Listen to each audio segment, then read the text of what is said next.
বাংলাদেশ আওয়ামী লীগকে ক্যান্টনমেন্ট থেকে পুনর্বাসন চেষ্টার অভিযোগ এনে জাতীয় নাগরিক পার্টির সংগঠক হাসনাত আবদুল্লাহর দেওয়া ফেসবুক পোস্টের প্রেক্ষিতে পাল্টা জবাব দিয়েছে সেনাবাহিনী সদর দপ্তর। আওয়ামী লীগের সংশোধিত একটি পক্ষের রাজনৈতিক পুনর্বাসনে সেনানিবাস থেকে চাপ পাওয়ার বিষয়ে জাতীয় নাগরিক পার্টির মুখ্য সংগঠক হাসনাত আবদুল্লাহ যে দাবি করেছেন তার প্রতিক্রিয়া জানিয়েছে সেনাবাহিনী সদর দপ্তর। শনিবার নেত্রনিউজকে দেওয়া সেনা সদরের এক বিবৃতিতে স্বীকার করে নেওয়া হয়েছে যে সেনানিবাসে খোদ সেনাপ্রধান ওয়াকারুজ্জামানের সঙ্গে 11ই মার্চ বৈঠকটি হয়েছিল।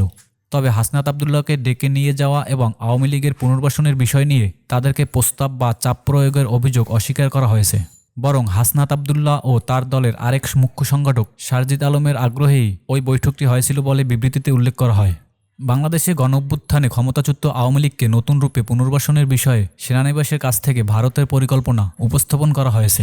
শুক্রবার হাসনাত আবদুল্লাহর এমন ফেসবুক পোস্টে বাংলাদেশের রাজনৈতিক অঙ্গনে তুমুল আলোচনা সমালোচনার সৃষ্টি হয়। এরই প্রেক্ষিতে নেত্র নিউজ যোগাযোগ করলে একজন মুখপাত্রের মাধ্যমে বক্তব্য দেয় সেনা সদর।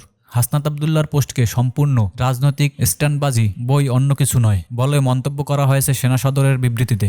এছাড়া 27 বছর বয়সী এই ছাত্রনেতার বক্তব্যকে অত্যন্ত হাস্যকর ও অপরিপক্ষ গল্পের সম্ভার হিসেবেও আখ্যা দিয়েছেন সেনাবাহিনী। শুক্রবার এক ফেসবুক পোস্টে হাসনাত আবদুল্লাহ দাবি করেন, আওয়ামী লীগ সরকারের সাবেক মন্ত্রী সাবের হোসেন চৌধুরী, জাতীয় সংসদের সাবেক স্পিকার শিরিন শারমিন ও ঢাকার মেয়র শেখ ফজলে নূর তাপসকে সামনে রেখে রিফাইন্ড আওয়ামী লীগ নামে নতুন একটি ষড়যন্ত্র নিয়ে আসার পরিকল্পনা চলছে। সুনির্দিষ্টভাবে তিনি বলেন, সেনানিবাস থেকে 11ই মার্চ দুপুর 2:30 এক বৈঠকে তাদেরকে এই নয়া আওয়ামী লীগকে মেনে নিতে সমঝোতা ও সংসদের আসন ভাগাভাগির প্রস্তাব দেওয়া হয়। এ বিষয়ে সেনাবাহিনী বলেন, প্রকৃতপক্ষে বিষয়টি কোনো ক্রমেই তাদেরকে ডেকে নিয়ে যাওয়া এবং আওয়ামী লীগের পুনর্বাসনের বিষয় নিয়ে তাদেরকে প্রস্তাব বা চাপ প্রয়োগ করার কোনো ঘটনা ঘটেনি। সেনা সদরের বিবৃতিতে আরও বলা হয়, বাংলাদেশ সেনাবাহিনীর মতো প্রতিষ্ঠিত সুশৃঙ্খল বাহিনীর প্রধান সদ্য প্রতিষ্ঠিত রাজনৈতিক দলের যুগ্ম সংগঠকদের ডেকে নিয়ে আওয়ামী লীগের পুনর্বাসনের বিষয়ে নির্দেশনা দিচ্ছেন বা চাপ প্রয়োগ করছেন, যা অত্যন্ত হাস্যকর ও অপরিপক্ষ গল্পের সম্ভার বলে প্রতীয়মান হয়। হাসনাতের ফেসবুক পোস্টকে কেন্দ্র করে অনেক বিশিষ্টজনরা বলেন, যেহেতু 11 তারিখের ঘটনা, তাহলে তিনি কেন 10 থেকে 12 দিন পরে প্রকাশ করলেন? তবে কি সেনাবাহিনীকে দেশের মানুষের কাছে প্রতিপক্ষ বানাতে চায়, অথবা সমঝোতার আসন সংখ্যা কি কম হয়েছে তাই এতদিন পরে এসে ফেসবুকে পোস্ট দিলেন? অন্যদিকে হাসনাত আবদুল্লাহর পোস্টের দ্বিমত প্রকাশ করেন তার নিজ দলের নেতা নাসির হোসেন পাটোয়ারি এবং সারজিদ আলম। নাসির বলেন, হাসনাত আবদুল্লাহর ফেসবুকে পোস্ট দেওয়া ঠিক হয়নি।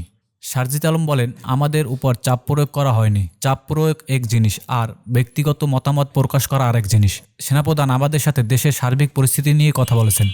কি করলে অথবা কি না করলে দেশ কোন দিকে যাবে অথবা কি ঘটতে পারে ও বিভিন্ন বিষয়ের সুফল এবং কুফল নিয়ে আলোচনা হয়েছে। এখানে মতামত প্রকাশ করা হয়েছে, কোনো প্রকার চাপ প্রয়োগ করা হয় নাই।